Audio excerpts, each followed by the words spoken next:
so much for being here today. Thank you so much, Kathy Collins, for always getting the best speakers. Thank you, Ann Louden, for spending your Saturday. So without further ado, I turn it over to Kathy and Ann, and we can't wait to hear all of the wonderful stories. Let's give them a round of applause. Oh, thank you, Deidre. We've been doing Yakamashii for 4 years, 3 years, and I've appreciated every one of my guests, but I'm so excited for this, and I wasn't going to get emotional, but I've wanted to have Miss Loud, we all call her Miss Louden, as a guest for a long time, because this woman, besides my parents, has been the biggest influence in my life. If it weren't for Miss Louden, I wouldn't get to do what I do for a living. And so I'm just so grateful to her for that. And I wasn't going to get all, but thank you so much for being here. Since she retired from Baldwin High School, she has divided her time between her hometown of St. Louis, Missouri, and Maui. And so I'm so grateful that the timing worked out. You're here on your Maui portion of the year right now. Everyone knows her as the drama queen of Maui, and not in that sense, but you defined theater for so many of us. From so you got here in the mid-60s, and I know she's got tons of stories about the many students that she's mentored, and wonderfully hilarious tales to tell. But I want to start even before that, and if you could tell everybody how you happened to get to Maui from St. Louis. Well, I went to a teacher's school, college, and I noticed a number of kids that were evidently from Hawaii. In fact, my first experience with Ann Nakamura, who was of the Nakamura family clan, she was a PE major, and I was in the dormitory. And here came a group of PE majors, and Ann was sitting right in the middle of a dust bucket kind of thing. They were rolling down the hallway, throwing balls and so everything, and they zipped past me. And I thought, oh, that was an interesting looking person. And I'd always enjoy different people. When kids would come in from Europe or whatever it is from high school, I'd try to make friends with them at the beginning and then get them acquainted with everybody and then do it all over again because I just like different people. So anyway, I took an English class and there was Ann in it. And then I got to know her and her friends. And they were all from Maui. And I remember one day they were all gathered around. They said, guys, I don't want to say anything, but why do they call you Hawaiians when you look like Japanese? Then they all laughed. And I said, what'd they say? They said, well, because we are. We're all Japanese. And I said, oh, you don't live in grass shacks and all that same thing that we all asked back there. And they said, no, we have homes and things like that. So I was able to make friends with them and run around with them. And became I think by her senior year, my junior year, her senior year, we were roommates. And they were all leaving that year to come back to Maui. And I was so discouraged because they were wonderful friends. And so she said, why don't you ask your mom and dad to give you an early graduation gift and get a ticket? Just come home with me and my mom and dad will take care of us all summer. They'll take us all over the place. I know they didn't know that she was promising everything. But my folks said, yes, I couldn't believe it. And when I got here, oh my, those are the nicest people that ever drew a breath. Just wonderful people. And so they did. That was 1962. They took me to every island. I got to visit all my friends from the different islands from school. And then I didn't want to go home. I had to go back and finish school. And I vowed I was going to come back. And sure enough, the next year I worked in my uncle's factory and I saved my pennies and such. And I got an airplane ticket and came back and went to the UH and that kind of thing. And then just 2 days before I was to leave, I got the job And they gave me Hanukkah Y, 4th grade, if I wanted that, or Baldwin High School speech and speech. And I thought, whoa, you know, I was a speech and theater person. So that was it. That's how I got here.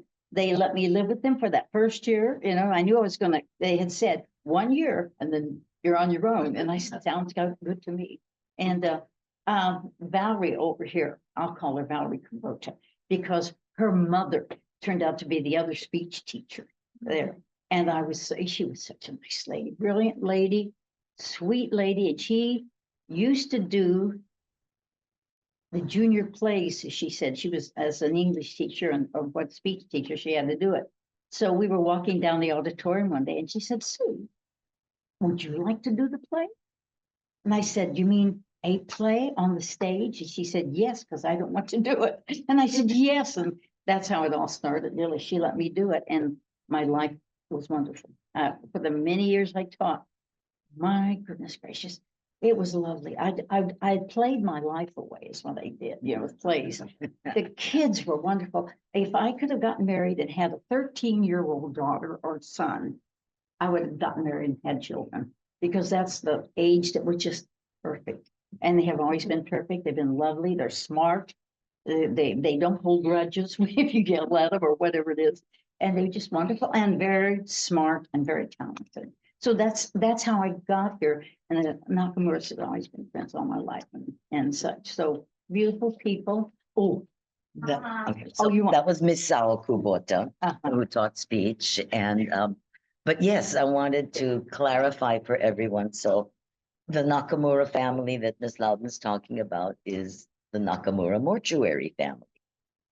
So that must have been fascinating living. It was at Halloween. I would sit there and hear the kids say, don't go to the mortuary. They'd all pass it through. I don't know what they thought was gonna spook them with, you know, but they did come to the mortuary for Halloween. But they were wonderful people. And one funny thing, is that okay if I get off theater and talk about the Nakamuras? Yes. Mr. Nakamura said, would you like to go on a ride with me and pick up a body? I said, yes. And I said, oh, yes. And so we went up Makawa, and we went all places. I still know the place we went. It was so impressive. And anyway, he got the body, put it in the hearse. And I want to tell you guys, for you who are alive, it's a smooth ride. It is. I was impressed how smooth the whole drives. Anyway, that's just a little. But we took the body. Well, no, this was a different time. He said when I did that, he said, you want to go pick up a body from a hospital?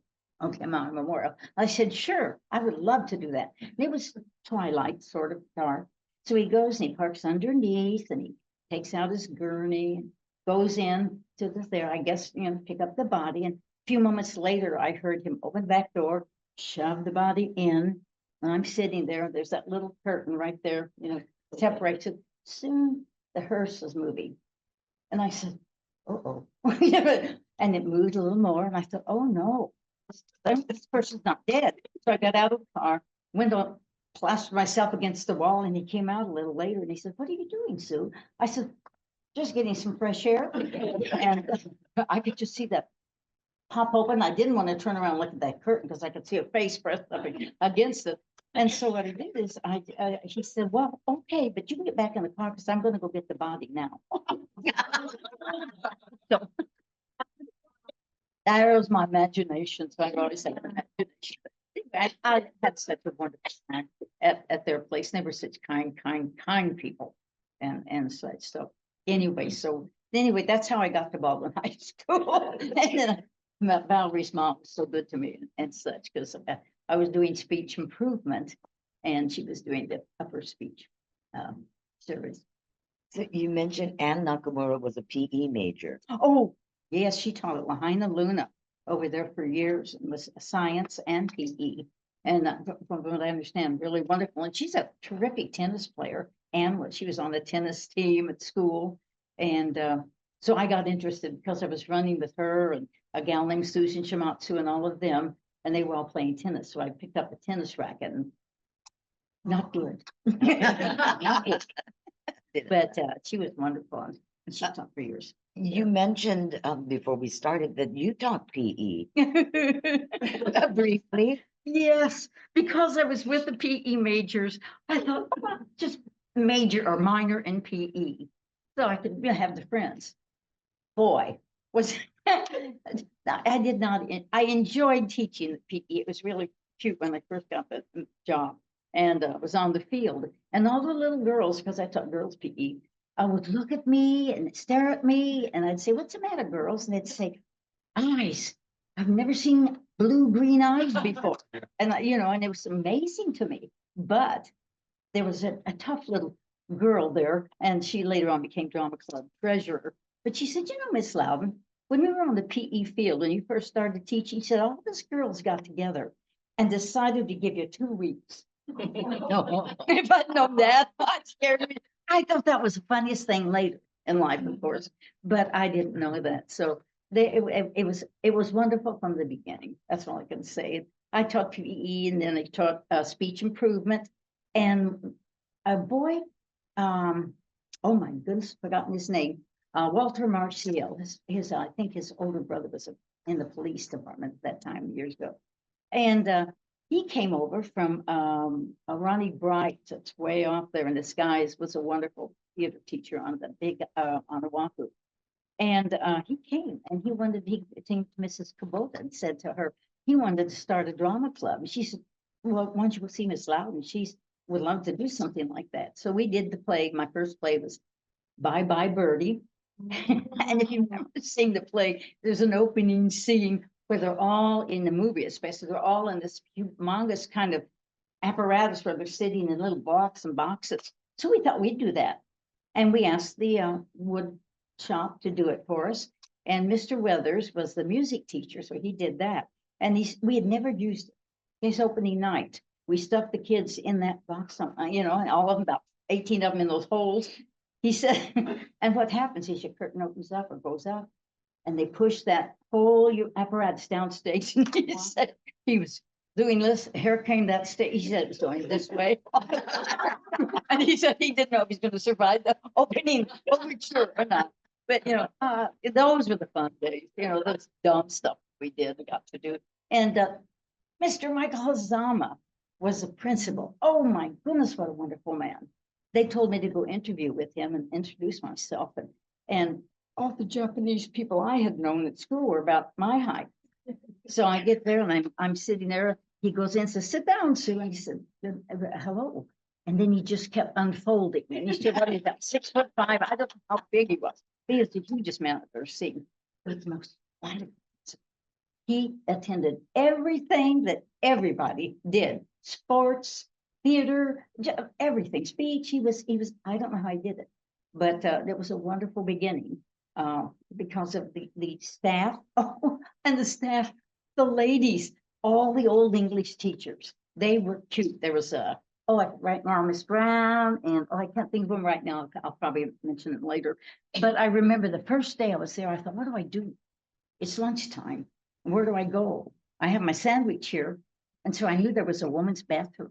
So I went to the woman's bathroom, these chairs all lined up around the bathroom wall. And I thought to myself, I could sit in that chair, or maybe that chair. Or should I sit here at all? Because these are all lined up. Just about that time, in the door comes all the old, pardon me, at that time, now I'm that age. I'm much older than those ladies. But all the old ladies came coming in, and they all sat down in the chairs. And I went, phew, I'm so glad I had not been sitting in anybody's chair. And such, and it was so wonderful. That was an introduction to the English department. And oh golly, let me see. I had students. I guess I'll go there with the students. Yes, absolutely. Started out with Joe Cardoza. We did go, and in that Bye Bye Birdie, he played the little boy and such. And of course, he was cute as a bug's ear. And a couple of the other boys were wonderful. And what would happen is I bought this little car, probably not much longer than that table there. And we could stuff those 2 or 3 boys after play rehearsal with their feet hanging out. And so I would, I would take them home. But first, I'd have to find my car. because they would hide it on second floor, hide it in a bush, under a bush. So we'd go around the school. Then they'd yell bingo as I found it behind something. And then we'd get in the car and then we'd go out Walden High School and turn up toward like Liverpool. And do you know, the kids would pull the key out of the car. It would roll all the way back down on that highway there in front of Walden High School and not a car pass. Thank goodness. Yeah. But isn't that something to think back in those days, Maui had no more people than that. So that was 1960. Probably Four. 65, 66 maybe, and such. But wonderful, wonderful beginning. And I got to do the play, like you said, and all the wonderful things that came with it. And then I got a drama class. Mr. Hazama gave us a drama class. And oh my goodness, we had so much fun. Go ahead. What? So that little car, you've told us the story because this was before our time, but it was Joe. Joe was involved with this, wasn't he? I'm not sure. There was Putting it into your classroom. Oh, oh, we were there, and it was the FFA big banquet that they had. They had this wonderful banquet from the Future Farmers of America, and you had to be invited and everything.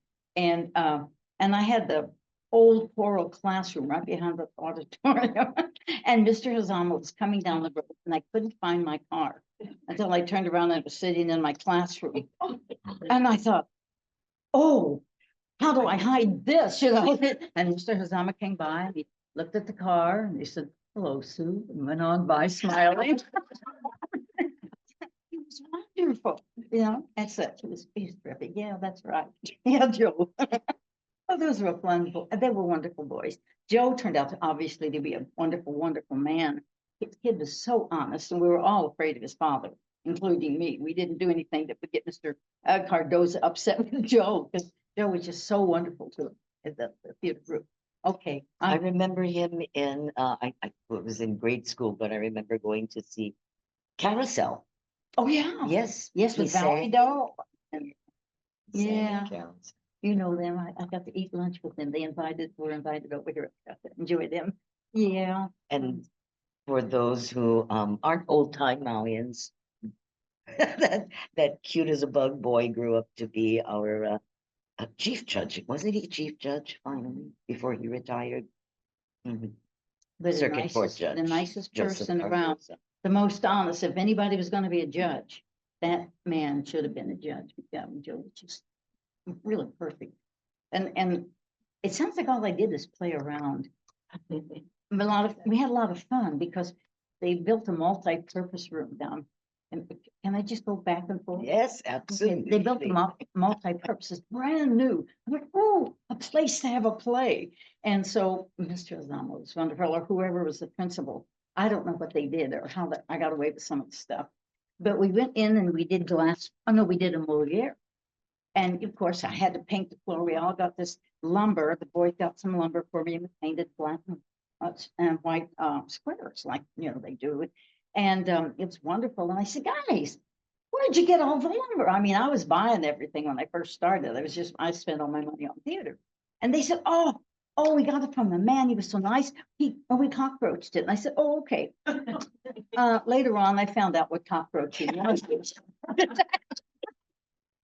So if you don't know what that is, that's taking it without permission and such. Not that. So anyway, we did this floor, had a brand new, beautiful wax floor. We had light poles made. Mr. Souza helped to make lights and a light board. That was the Rudy auditorium Souza. manager. And then we asked this poor classroom teacher at right by the multi-purpose, could you leave your door open and your room open while we do the play? We need, you know, and they said yes. So we had 1,000 extension cords, number 16, plugged into the little light board, run across. There was a whole maze of light, you know, electrical units into that room, and they were plugged into the side of the wall. And there, you know, and such. So, and I don't know. I never got into trouble until the night we had to take the set down, and so we all were there, and we lifted the boards up off the floor. Now, black and white was not the color underneath. It was this brilliant green because it was treated with termites. And all of us just went, oh, oh, and I said, okay, we're in trouble. And they said, yeah. And I said, what are we gonna do? One of them says, I can buffer. I'll get us a machine. So I went up to I went up to Mr. Zama's office and I said, Mr. Zama, we can't get all of the sets and everything cleaned up this week. Can I have the whole week to take my time to do it? He said, sure. And so we'd go in at midnight, sneak into the multi-purpose room, and we got the wax and de-waxed the whole unit. And then first half of the week and last step, we brought all the wax back in and, made it nice. And so you're sitting there as a counselor. I'm ashamed to confess to this. Okay. He's probably didn't know all this was going on. But the kids just were so creative and so wonderful. And they just wanted to do theater is what it was. And so we did plays there. And later in my career, we got to do the MAC. The last about 4 years of mine. We got to work in the MAC, and that was wonderful as opposed to being, in the Baldwin Auditorium, which is a nice place and a nice venue. But the hearing is very difficult in that. And the MAC had microphones and such. Oh, yeah, beautiful. Maui was wonderful. I know you all were born probably at least around the 1960s, yeah? And such, oh my goodness. I talk about, you go to Lahaina, and there was this Chinese man who made this fried soup in this round bowl, and he'd have a line. And you remember the soup Nazi and Friends that just berated the customers like, he would make this, wrap it in that paper of the fried noodles or whatever they were. And then there'd be this line, and you'd hear him yelling and screaming and whatever it might be. You go out, kind of like this, but it was worth every, he was telling, yelling, get out of here and go home and that kind of stuff. But Lahaina was just absolutely marvelous back in those days. And I used to love to go over and visit, because it was beautiful. Fleming's Beach, do y'all remember Fleming's Beach? Oh my goodness, it just killed me when they closed it off to all because that was the first time I'd ever seen a beach. And then Marissa had taken me to a big picnic on that beach. And they had meat, trays of meat. I come from in Missouri, where you have to hunt the meat. I grew up with squirrel and rabbit, and meat. And I got there, I saw this big tray of it. I thought, I bet I can eat that, And sure enough, boy, it was wonderful. So I learned that picnics and parties were nothing like the mainland. Mainland is potato salad, pea salad, maybe a fried chicken or two, and something like that. But here, it's a world of wonder as far as I was concerned, all the different dishes and such. That was getting really tremendously, And then Baldwin grew, and we had several more principals, and I got to do more plays and have more theater classes. And this one came into the picture. Teeny little girl, about that tall, and such a. You want to tell your story? I guess I was a little bit overwhelming. I guess maybe I scared him a little bit. Oh, I know what story you're talking about. Miss Louden was such a marvelous director and teacher. And we all knew that she loved us dearly, but she was strict. And I remember Pat and Carl Longo. Yes. They wrote for the Maui News. And they would do the reviews of our plays. And I always remember, I think it was Carl Longo who wrote that the thing about a Baldwin High production is, Sue Ann Louden always produces these shows that are not just good for high school. These are good for any level of production. And that's because she treated us like adults and expected us to deliver. So one of the things I love is Baldwin Auditorium is where we would do our musicals and our big shows. And we were rehearsing West Side Story, and she went up to the very last row in the back and would shout at us, I can't hear you. Project. And so project. I think we had microphones in those days. Did. And the other thing was pick up your cues. If I can clap in between, And I just remember seeing this tiny little kid back there going, pick it up, pick it up, pick it up. But we knew that you loved us. Oh, yeah. Yeah, I Yeah. mean, you were never mean, They were but you wonderful did kids. expect a lot.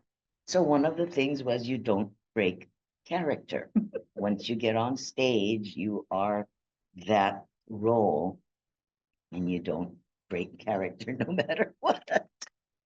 And so, oh gosh, I remember one, I can't remember which play it was, but the flu was going through. Oh, And Two we had Gentlemen of Verona. and we had buckets on either side of the stage in the wings. And several of us would do our lines and we'd exit and then we'd throw up into the bucket. Right. Oh, it's terrible. Bless And your heart. take a breath and go back on. Do a dance. Yeah, yep. But we were doing a real, a serious play. Yes, it was. the And I don't play know why I chose this play. Somebody told It me they was- had done it, or it was really good, but it was really a bizarre play. It was dark. It's so Yeah, very it dark. took place in it was about a bunch of rich kids and the main character's father remarries. Oh, she was mean, yeah, mean teenagers, rich teenagers in a New York apartment building. And the father remarries and his second wife has a younger daughter, which I got to think because I was the shortest, probably. And they take her in, but they have it's called the playroom. They have this room up in the upper floors that the grown-ups don't know about, and that's their little clubhouse. And that's where they go to do things that teenagers aren't supposed to do. And so That was They smoking take dope it. and things like that. Just want to clarify that was at that Yeah. time. but yeah, and so they take Ellen.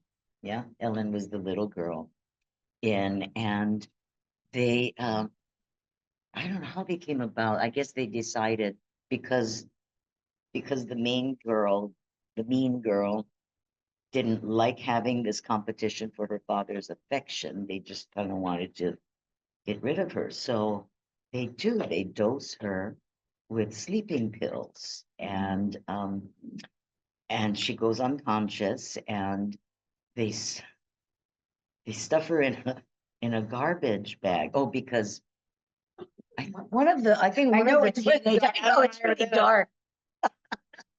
Yeah, But somebody. remember, suggested- Loudon productions are not just typical high school productions. It's I thought it was a scary. great It's play. pretty It was scary. pretty creepy. Anyway, I think one of the kids breaks down and tells, and then so the police are coming and they're searching through the upper floors and they're getting closer. So in a panic, the teens shove the little girl who's unconscious into the garbage bag and hide her in the room. And then the police bust in and they find her.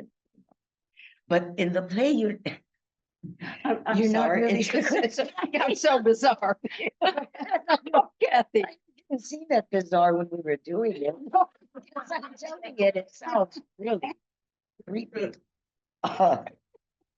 And so the police rush in and rip open the garbage bag, and the last line, right, is one of the cops said, "She's still breathing," and picks her up and runs out. So sometimes, oh, what was his name? I can see his face, Rodriguez. Oh, yeah, yeah. Yeah. Yeah. So that was James Rodriguez, and that was his line. She's still breathing, and then so everybody can in the audience. But a couple of nights he goes, "She's not breathing." Oh, boy. So one night, and so because I get stuffed into this garbage bag every night, Miss Loudon always made sure that the crew there was a slit cut in the bag, Just and then breathe. once I get stuffed into the bag, then I just, really quietly find the slit and open it so I can breathe.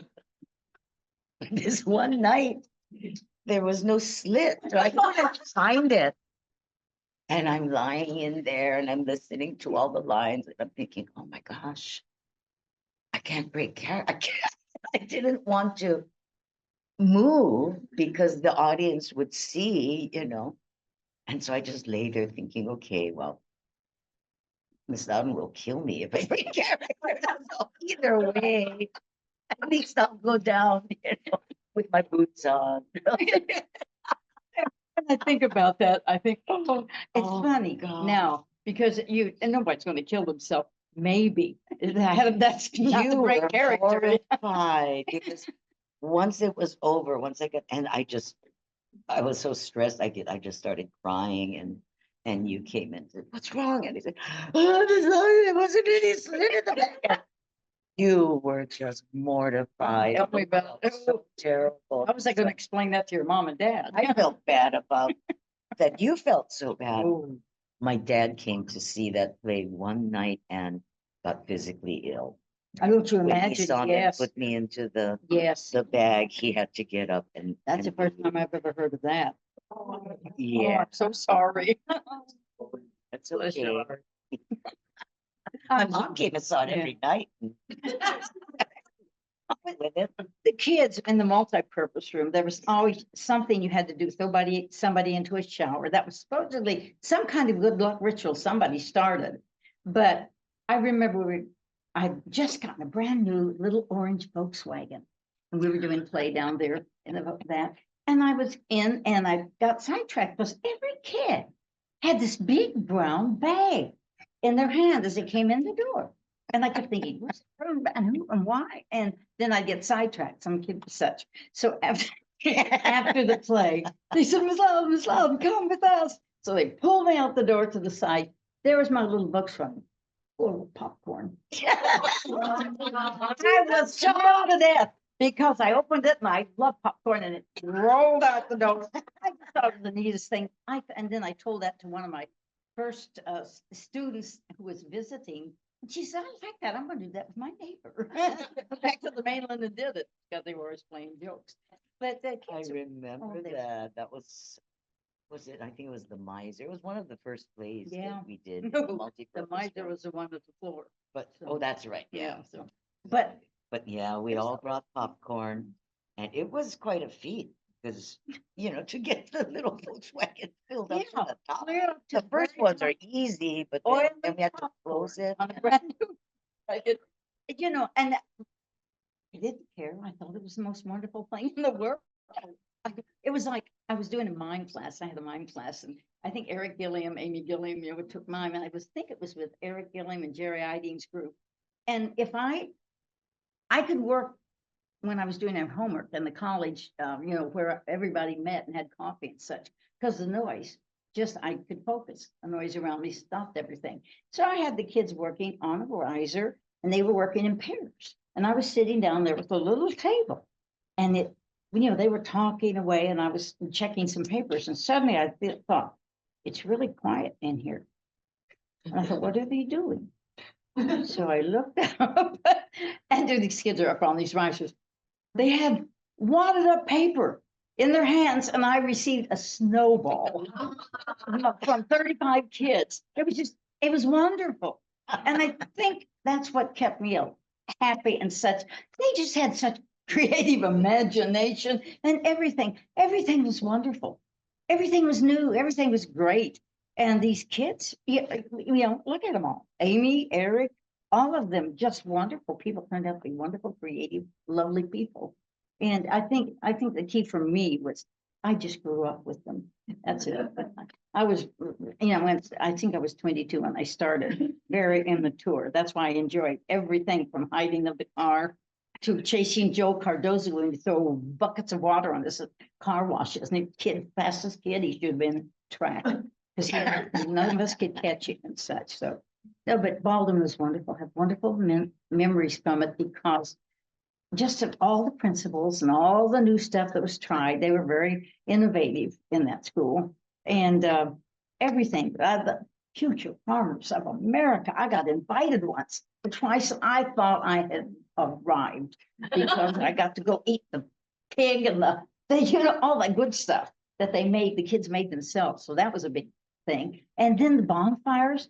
You guys must have gone through that in high school because they were, the boys in football had to dress like girls. And that was the funniest thing. We thought they were all funny looking in their little hair, them things. And then there would be a bonfire and everything until like always, somebody messed it up and got mean with it, and then they had to cancel that kinds of stuff. So those were wonderful years. That was for homecoming. Yeah, The snake dance. We did that bonfire. at my place at Raytown High School. We would meet and we'd start from the school and snake on down, like the kids would snake here.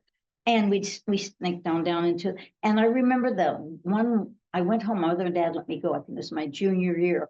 And I went home and said, you know, the funniest thing, the fire department came and was spraying the kids and such. And then the next morning newspaper, riot in Raytown by students, you know, I didn't even know they were rioting or doing anything bad, but the fire department showed up. So, you know, kids. Well, at least we never had the fire department hose us down. No. But you did have to go through the fire inspection every year. Okay. That was something that. Yeah, every year we have to go, but there's a little room in the back of the thing. And it used to be the car place where they would repair Auto shop, cars. yeah. So the auto shop, and we cleaned it out and it became a little mini theater. And then we just, oh, that's wonderful. We had our space, we had everything. But of course, everything that I saw, I brought to the thing, you know, oh, pick up that piece of wood. Oh, kids, if you find any nails, broken or not, or bent, bring them in. And so I think they had a newspaper that went around to all the high schools. And I remember I got mine and it said Sue Louden, Queen of Scrounge. So, so I was famous for, scrounging around everything. So, but, oh, it was wonderful. We got that probably in the 70s. Were you there at that? You were with the, we were in the band room. We had, yes, when I was in school, you only had the portable classroom, which was jam-packed with costumes and stuff. Mr. Souza, Rudy Souza, allowed you to store some of the stuff in the auditorium. Oh, we were terrified of Mr. Souza. Oh, boy. Yeah, don't you? Yeah, I was chewing terrified gum. of him. Yeah, you didn't do anything in that auditorium that he didn't approve. And we were doing West Side Story. My dad fell in love with her. She wore this blonde wig. She was, who were you in? I was Consuelo. Consuelo. And she was a little Puerto Rican girl and such. And he just thought that was the funniest thing. That, you know, and she had this Tallulah Bankhead voice anyway. So it was just everything good about her. And she was a character right off the bat. And but we were doing West Side Story. And he decides to get the floor of the stage covered, you know, with paint and such, and had to dry. Now that's the week of the play. So we weren't even allowed to go in on dress rehearsal night and use high heels. Those girls danced in high heel stilettos. Right. I don't know how no one broke a leg. No one broke a leg and such and such. But we got Candy Castro sprained her knee. Oh, I didn't know Remember that. that? Oh yeah, well, Because we had the ballet scene where they, two of us would leap up. It was a table. And Candy, and I don't remember who the other one was. Might have been Valerie, though. Mhm. But I remember Candy no, it was Joni Zumigawa. Oh, that's right. She sprained her ankle to do the ballet. Yeah. Yeah, you know Yeah, Joni and Zumigawa? Candy, this room is named after her dad. Oh, nice people. Good kids, Zumigawa. nice girls, nice mother, nice father. Oh, Yeah. oh, But I remember them leap because they had to leap off and land in a split. oh, Yeah. how did you guys do that? I told them Joan choreographed. But, yeah. Yeah. But Candy, I remember, injured her knee and had to do the second weekend with a brace, I Mhm. think. Yeah, that Okay. was Candy Castro. All right. But yeah, so West Side Story. Oh, that was a wonderful show. My folks got to come see that one. That was the first thing they'd ever seen me direct. They thought it was pretty decent. They were, yeah. And of course, then we did things called Diamond Lil. I went through a phase of about 20 years when I finally got the Learning Center. And I think about that. We started this where we would raise money for the high school seniors. And we do a little thing in the back and we take 2 weeks and they would have to decide what they're going to do. Put it together within a matter of rehearsals in 2 weeks. So there was this 2 weeks of cram and then we do the show. And you always had adult graduates come back and help. and she played Tallulah Bankhead quite a bit with the long cigar holders. And then my dad was there and he saw her in the wig again. And I thought I'd have to pick him up off the floor. He laughed so hard. He just loved her. The Diamond Lil Review, Miss Loudon, she said, was the senior scholarship fundraiser. It was a variety show that the kids basically put together, right? The I'm glad students. she's here to interpret that. I get so excited about it. And it was a different theme each time, right? But oh gosh, the one I'll never forget is it was the Hollywood Canteen. It was That's it right, became USO a USO show. Yeah, during one of the December. Yes, Yeah. in December on the anniversary of Pearl Harbor. And so I remember the audience as they came in got to pick which branch of the service they wanted to be in, and they got little paper hats. And we had so many veterans come Mhm. to that show. And I will never forget this one little man. And the audience, it was a very interactive show too. And so when we did the USO theme once, which we did a couple of times, Yeah. and I'd already graduated, I came back as an alumna to help, and got to be Tallulah. But we would dance with them. The kids would be singing, and we had Frank Sinatra and the Andrews sisters and all of these known characters. But and so I happened to ask this one gentleman to dance, and he started getting all choked up while we were dancing. And he told me that he was in the army, and he had danced with Tallulah Bankhead at the Hollywood Canteen. Oh my gosh. And he just, and I don't know what, was kismet that made me pick him, ask him to dance, but Isn't that yeah, then I got all choked up because he was just so sweet. that's, yeah, they're Yeah. wonderful times. They were. Baldwin allowed me to just be as creative as I could be. One time we did the Miracle Worker, which they just finished doing under Linda Carnevale. It was really good production. And I did it where I could do anything in that room. They let me do anything in that room. That's amazing. All the principals were so wonderful. I did an arena theater for the Miracle Worker with Helen Keller down on the floor with people surrounding. Then the next weekend we had rehearsed, and we were doing the sequel to Helen Keller when she grew up, and we put it up on the stage, or vice versa. I don't remember which way, but we just did one weekend of Helen Keller's. Then when she grew up, the next weekend, and go back to the third weekend and do that. I could do anything in that room. It was the most creative space that anybody, and I owe it to the wonderful administrations we had all those years. I just can't tell you. I was talking to somebody that was talking to his wife who ran some things in the school, and they said that no one was going to bother me because I'd been there so long. I wasn't going to hurt my feelings or anything. I said, "Oh, is that why I got to do all that?" So I do appreciate that.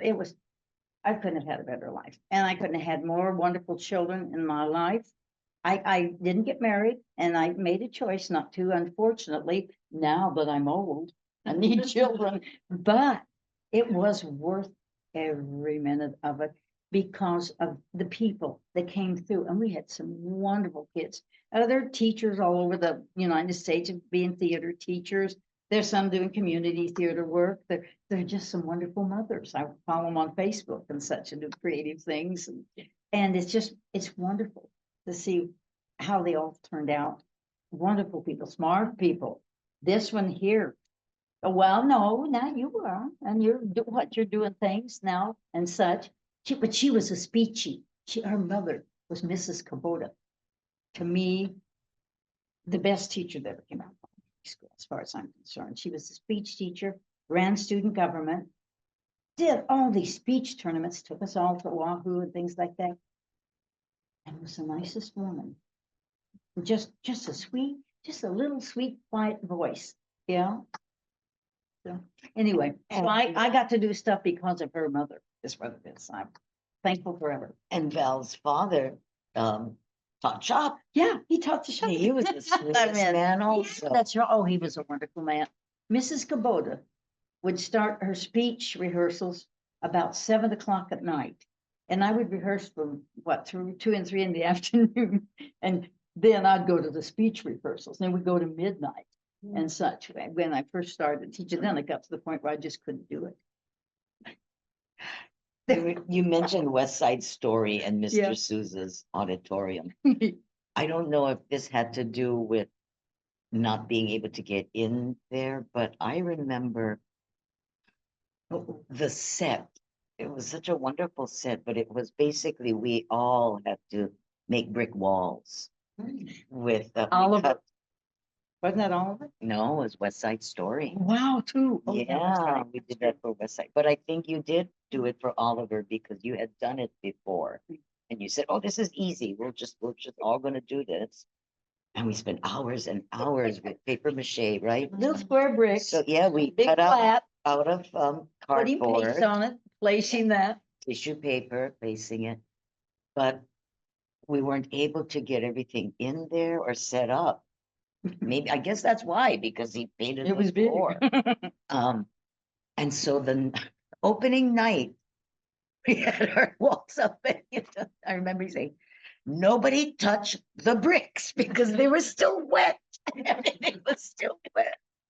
I was known to have paint smears on my set when they go in, and we'd have to blow them dry before we could bring the curtain up. We just took us forever because they were all done by kids. Everything was done by the kids, you know. We'd be there until 1, 2 in the morning, and our parents, none of our parents complained because they knew we Oh, were. and many a cardboard was out there on that hill for the multipurpose room. And we'd slide down the hill. We'd take a break at midnight. Now all these kids would be sliding down the hill. I know that sounds terrible, and I apologize. And when I look back, I think, what in the world? No, you know, they must have thought I was not, you know, but it was wonderful because the kids were wonderful. And you know, you guys just had a good time. We did have a good time. I and did. We were in very good hands. So you say, you know, you're grateful to each of the principals and the administrations for supporting you. They didn't do it financially though, No, because that's why, That that's was why she clean was the queen of scrounge. scrounge. Every drama kid knew when you walked home from school, you walked like this and you picked up every rusty nail, anything you could find and get a that could pipe. be We didn't have used hammers, to so build. we get a pipe and straighten out the nails. Yeah, You yeah. know, straighten out nails. I think we did Camelot one year. And they were gonna paper mache a breastplate for for King Arthur. And this gal was doing the paper mache, and we were all at the school that night and everything, and we said, we're hungry. It's at 11 o'clock. Let's go over to the what is that little store that it's not Tasty Crust, but the other one. And not Holly Lava, Holly but I love the Lava? Holly Lava. It's Sheiks. We're Oh, just gonna Sheiks, run yeah. over to Sheiks and I'll buy everybody French fries. So we did, and we had left the little thing out. As soon as we got back, it rained. And this was the next day we were going on. Oh my gosh. And so we thought, chicken wire. We will use chicken wire. And there's a scene in the play where King Arthur is out there and he's got his, and he's minerals wrap on it, everything. And we'd fitted it to his body. And Camelot, or Chris Takitani came along and did something, and down went Arthur. There's a scene at the beginning of the play. And Arthur got up like this, and his whole breastplate went like that. Oh, man, stop. We've done Oliver when we're all down making the coffin. And we got that beautiful coffin that they throw the lady in the movie. The kid said, let me try it. And I said, no, I'll try it. You could get hurt. And so I threw myself up in the air, went down on my back, hit that coffin, you know, and it was like a movies. I went, ugh, because boy, it took the air out of me. And there were like 7 little heads. Are you okay? I said, leave me alone. I'll be in a little bit. Stop. They're never going to get out of that thing. I'm so banged up. But that's the kind of stuff we pulled. And I loved it. And I thank you for bringing it back. I had all that fun stuff that we did. Oh, we had a kid. He turned out to be a what's the guys called that evaluate priceless objects? Oh, an Wayne appraiser. Morioka. what's his name? But anyway, this An is what he appraiser, became. an Yeah. antique appraiser. Well, he was going to do the set. I said, Wayne, you want to do the set for the show? Yes, Miss Loud, because he was an artist. He had us for the big set that filled up the Baldwin Auditorium. We had to cut out the wallpaper, and there were little flowers. We were cutting out little round circles, little gosh. flowers, and he did that whole set, and we all glued it on. It took us forever to do it, but the kid was wonderful. Did wonderful things. And by the way, he taught us that if you take shoe polish, wax shoe polish, you can really buff up your tables and such. Because just thought I'd tell you, he did that for us on that one too. So, but he was a good kid. I can't tell you, but it was a wonderful school, and a lot of innovation went on in that school. Yeah, tremendous. Wow. Tell them about what you did with your kids and the fifth graders at the Peter School. Oh, at different schools. Broadway Babes. The Broadway Babes. Broadway Oh, Babes program. I was so lucky because I got to do a thing called Broadway Babes, or we got to do a thing called Broadway Babes. And what it was is my high school kids became the directors. So we've got all these little kids from all the little schools, Kihei, Waihei, all of them from the elementary schools, and they had to be 10 years old. And we went around and recruited them, and then they came to there. And then my kids were assigned wanted to do certain things, and then they chose different kids to be that, so they could do that. And we did that for about 4 or 5 weeks, and gave them a taste of what theater was like. And in fact, the gal that's doing my over at Walden now used to be at Waihei and started the elementary school kind of drama stuff and such. And then she helped us. She came and said, "Would you like me to help you?" I was so tired by that time. I was getting to be old and such. And that was a lot of tasks to work with that many children. About our high school kids took the front of it. And all I can say is that we had more fun. Parents were so responsive. I had never eaten food like that. We had a big picnic afterwards. I know food, but I just couldn't. Coming from the mainland, probably a lot of mainlanders, and forgive me, but Missouri didn't have that great thing when you do a picnic and such. And these parents were bringing these huge pots of chow fun and all this other good stuff. And it was wonderful. I loved working with the elementary kids because of that. They were just wonderful parents, real supportive, come sew the costumes for their children and such. So we did that about the last 20 years, I think, that such. And I can't think of much anything else that I did, except that we had a lot of good principals that kept us. Oh yeah, fire. You said fire once. Oh, that's what we were getting my at. room. Fire inspection. Yeah, it was like a big Fibber McGee's closet. You open the doors and everything falls down because we're stuffed to the gills. And I did a lot of praying just about that time when the guy was coming down. We hid everything. Mr. Fajee, who was a wonderful principal, came to me and says, "You were kind of like the Irish." I said, "What do you mean, sir?" And he says, "You hide all this stuff." It's kind of like the Irish could put all that beautiful lace stuff down and you couldn't see what was going on inside the houses. I don't know where I got that from, but I thought, by George, that's true. We would just hide it. Oh, and then one year I got caught because I had kids take bags home. Because the costumes were hard to come by, and we just had to save everything and anything that anybody would donate. But I think Linda's doing better than I am with the fire thing. She passed it the other day, so I know that. I remember even before you got the mini theater, which is now called the Louden Mini Theater. When you had the portable classroom, and maybe it wasn't the fire inspector, maybe it was just someone from the school faculty that Mr. Hazama sent down. But I remember you would say, "Okay, we're getting inspected tomorrow."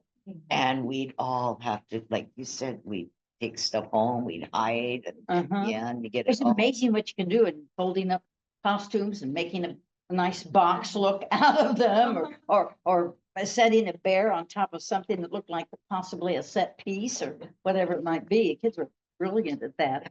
And I feel guilty, sort of, because it was just part of the game. I would love to have had a big storage unit, but everything was in that room, and everything that was anything was just magnificent. No matter what we got, somebody gave it to us, and that's why I loved it. is because it was a treasure. And the kids knew it was a treasure.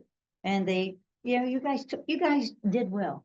But And we learned to repurpose and recycle through you. Just because you had this great costume for one show, it didn't stay that way. I mean, a lot of our time was spent ripping out seams and remaking Yeah. costumes for Yeah. something else, Yeah, and then but- something else after. And we had some really wonderful talents go through. I can't Well- tell you too many people, but I do know about Amy and Eric. And Eric, and and- Eric is another one who will tell anybody who listens how you are responsible for so much of his success, and not just as a performer, but I've heard him tell people this over and over. Because of you and the Baldwin Drama Club, which became the Baldwin Theater Guild, he does his own costumes, his own lighting design. He will build his own props and sets and everything, because that's what you did at Baldwin. Yeah. You also taught theater tech, not Oh, just yeah, acting. technical theater. That's when Yeah. we had the pipes. We didn't have hammers or saws. My dad built our house. I was about 6 years old when he started, and he built it with a hammer and a handsaw, a whole house. And he laid the concrete blocks, which he had never done before, but he built the whole house. And that's what we started out with. Oh, in Camelot, I got an electric jigsaw.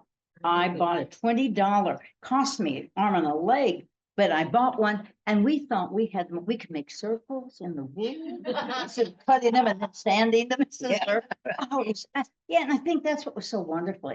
You started out, everything kind of grew, came into, and neat things came to each of the kids. I remember lights housed in coffee cans. If you're gonna light a play, I swear by it, you can take a 5-pound can and a floodlight, and get a good floodlight, nice, warm, beautiful, no color, and light a stage much more gorgeously than you can with all this stuff. With all the fancy. Yeah, I was talking to the lighting person just recently, and they'd said that was they had seen that done. And you could tell because white light is so warm, and we made our little spots, and I don't know, kids did it all. And boy, it was something to watch and appreciate. Well, and under your guidance, Hmm? under your guidance and direction, we were able to and do. with tour guides, all the stuff we pulled. So, but they were really good to the kids. And I can't tell you enough how wonderful high school kids are. Don't be discouraged by them nowadays, whatever you are, because they don't hold grudges. You would if you locked in that paper bag, yeah. You've been traumatized for that. And they are smart. They're very creative. They'll mind you, as long as you treat them with respect, and that was the whole thing. My dad taught me. He said, Sue, you've got a job now over there in Hawaii. And I said, yes, Dad. And he was always plant manager of what he did. And he'd also been the guy at the lathe because he was into machinistry. And he said, I want you to do 2 things. Remember, when you go to that school, your principal is your boss. Do not talk about your boss. Do not talk about your fellow teachers. Do not make waves. If you're going to go to somebody and say, I've got a problem, but don't gossip, don't do any of that stuff. And I tried to do that throughout the year, and it made such a wonderful existence for me, because I thank my dad every day for that. He was a good old dad. So like dads are. Thank you, dads. Okay, thank you for being who you are, because you're important people. Well, you taught at Baldwin for 40 years. 40 years. Yeah.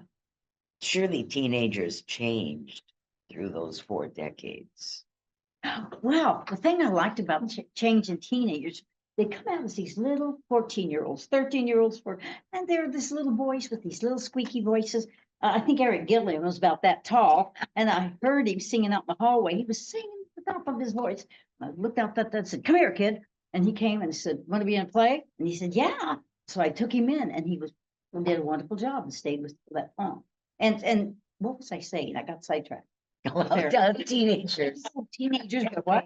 Have they changed throughout Oh, the yeah. years? So they come in, come and he did a little high voice and a little teeny boy and such. And then the sophomore year, he came back and he had changed. He looked a little bit older. His voice was a boy voice, down there. And same thing with the girls, they would come up and then they'd go to their junior year and then of course, dating and such and liking each other. And then by the time they were seniors, it was so wonderful. From the junior to the senior, you could see the boys. I don't want to really mind you, but I will, because I want to be independent.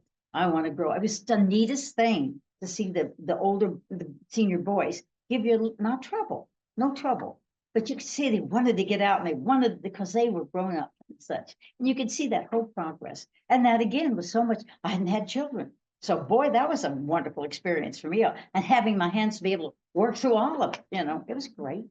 No mean kids. My theory was you take anybody in because we were a place that you could feel safe in, you could be loved in, and it worked. The kids loved each other. Of course, there were always fights, but so somebody would hurt somebody's feelings. Yeah, you work those things out. That's how they learn and such. So, But the teenagers of the 60s oh are well, let's different from face it. The teenagers of the 60s, the 80s. teenagers were right? the best thing we got the last part of a real school child. They said, yes, ma'am, no, ma'am, sat in their voice, in their desk. Did you hear that? Yes, you did. Later on, you could see them, as they grew. And that's just kids growing, and they did 70s. We kind of went through, do I tell other stuff? Sure. Okay, drugs came in. Okay, tomorrow. And I and I had a boy that came in from Oahu, and they had given, I don't remember, his name was David. I can't remember his last name. And I don't know if you were there at that time, but they put him in drama and acting, no less. This is a boy that was trying to clean himself up and not do anything. So he was, don't do anything wrong because, and he was great. He was great in the drama class and such. But one day, one of the kids tapped me on the shoulder and put him in little two individual rehearsal things, and they had some scene to work on. And somebody tapped me on the shoulder and said, something's wrong with David. You better check him out. So I went over, and David was glazed. He had taken something. What was the real thing on the tongue that everybody? Oh, acid. Acid. He'd done acid. Bless his heart. Bless his heart. Okay. And he had done it at lunchtime. And so by that time, the kids began to notice something. And I went over to him and said, David, are you okay? I shouldn't have done that. I had no idea. Don't approach, But what happened is he went kind of squirrely. There was this little girl that was over around behind my desk. And he sat on the desk and stood, right there. And he said, don't come near her. Scared the little thing to death. And I thought, oh. And then he got really wild. So I told somebody, I said, guys, why don't you get the kids out of here and get them up to the library, go get help.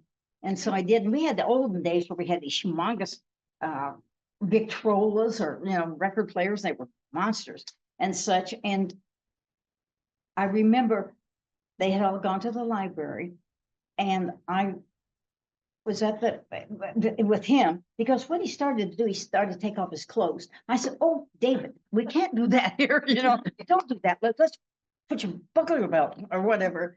And it was pretty serious, and he was really spaced. And so just about that time, evidently somebody, whoever I sent up to the office, said, oh, it's awful down there. I know what a kid would do. They get down there, it's chaos and such. And the door flung open, about 6 huge PE men came in, and Mr. Kubota, who was your uncle, who was about that tall, with the rest of he came rushing in. That boy went wild. And they said, leave, leave. So I left, and I went up to the library to check the other kids, and they were all nervous. And I said, but he's okay. Then I came back down, and you should have heard, because there were portables next to me. Portables of the other classrooms were open. The kids were looking. I could hear, there's that drama room again. Right, things going on. And 2 little girls, actually it was Mavis and Aw. and her good friend were standing outside, but didn't go, waited. And this boy opened that door and there was yelling and screaming. And the two little girls were leaning against the portable. This kid came out naked as a jaybird toward them. Have you seen cats jump? Those two little girls went up in the air like that and screamed and ran. I thought it was the funniest thing I ever saw. And then there were about 47 arms came out. And back he went. It was like a cartoon. But we lost our reputation at that point for a while. So, and what killed me is that they wouldn't give him a second chance. You know, there's no top of zero. I just, no second chance. You can't do that. Well, you could. And it had to be because that was a policy. But they said he went back to Oahu and OD'd at one point. It just broke my heart. The football boys loved him. Everybody loved him. I just want to get the guys who are selling that crud and just bounce them off the walls, because there were a lot of kids had problems back in those days. They didn't know what they were doing. They were just, trying things out like they do nowadays. Okay, enough down. But there was a rumor that went around school. And it was that there was a lady, had a student go crazy in her class and she was killed. One of the teachers thought, okay, talk about gossip, how do you gossip? And that was sad. But those are the bad things that come when you're a teacher. You see all the sad stuff and such. But that's neither here nor there. Well, But you fortunately, get it all as a teacher, you get to experience it all. And I think I'll probably talk long enough. I've gotten the 5-minute warning. You got about 5 minutes ago. I could talk all day and you guys just have, Did you Yeah, perform in I'm high so school? sorry. I taught at Baldwin. No, when you were in high school, did you perform? Yes, I did. Well, that's another story. Okay, I was always in the band, instrument, but I took speech class. And this man, I wanted to call him, his name was Mr. Landis. I will never call him anything but Mr. Landis. And he's only 5 years older than I am, and I'm 83, so I may be still alive. And I'm going to make up my mind to call that man, try to get hold of him and thank him, because I learned so much from that man about life and everything, and nicest guy and such. So I was in plays, in college also. Yeah, and so at So Baldwin, this started I'm as so a drama sorry. club. We're like overtime. Oh, and I sorry. think that, yeah. Sorry, We have only so but much anyway, time. over time, but okay, ask me after. And you were worried about not having enough to talk about. I'm really sorry. Please don't. Please don't be tell sorry. anybody any of these stories. 'Cause I'm gonna come back to me possibly. So anyway. Oh, but that was the wonderful thing about, and I'm sure it's similar for most drama rooms around the nation, but it was a place where the misfits all fit in.